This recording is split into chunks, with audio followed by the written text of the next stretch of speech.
अस्सलाम वालेकुम नाजरीन, आज की कहानी में आपको खुश आमदीद कहते हैं। कहानी शुरू करने से पहले आप लोगों से गुजारिश है कि वीडियो को पूरा देखें और आखिर में वीडियो को लाइक और शेयर कीजिएगा। इसके अलावा हमारे चैनल को सब्सक्राइब करके बेल आइकॉन पर ज़रूर क्लिक कर दें।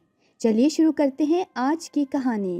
गुस्ल के दौरान मदीना की एक औरत ने मुर्दा औरत की रान पर हाथ रखते हुए ये अल्फाज कहे कि इस औरत के फला मर्द के साथ नाजायज़ ताल्लुकात थे।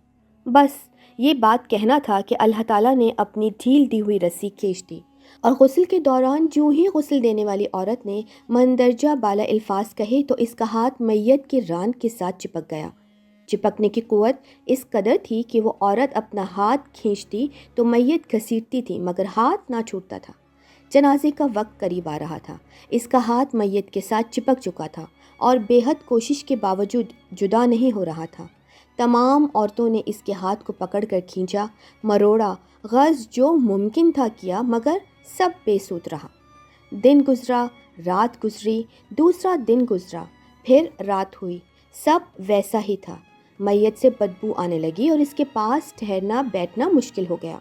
मौलवी साहिबान, कारी साहिबान और तमाम इस्लामी तबके से मुशावरत के बाद तय पाया कि गुस्साल औरत का हाथ काटकर जुदा किया जाए और मैयत को इसके हाथ समेत दफन कर दिया जाए। मगर इस फैसले को गुस्साल औरत और इसके ख़ानदान ने ये कहकर रद्द कर दिया कि हम अपने ख़ानदान की औरत को माज़ूर नहीं कर सकते, लिहाजा हमें ये फ़ैसला कबूल नहीं। दूसरी सूरत ये बताई गई कि मैयत के जिस्म का वो हिस्सा काट दिया जाए और हाथ को आज़ाद करके मैयत दफना दी जाए, मगर बेसूद। इस बार मैयत के ख़ानदान ने एतराज़ उठाया कि हम अपनी मैयत की ये तौहीन करने से बहरहाल कासिर हैं। उस दौर में इमाम मालिक काजी थे। बात इमाम मालिक तक पहुँचाई गई, इस केस का फ़ैसला किया जाए। इमाम मालिक इस घर पहुँचे और सूरत हाल भांप कर गुस्साल औरत से पूछा, ए औरत, क्या तुमने गुस्ल के दौरान इस मैयत के बारे में कोई बात कही? गुस्साल औरत ने सारा किस्सा इमाम मालिक को सुनाया और बताया कि इसने गुस्ल के दौरान बाकी औरतों को कहा कि इस औरत के फला मर्द के साथ नाजायज़ ताल्लुकात थे। इमाम मालिक ने सवाल किया, क्या तुम्हारे पास इस इल्ज़ाम को साबित करने के लिए कोई गवाह मौजूद है?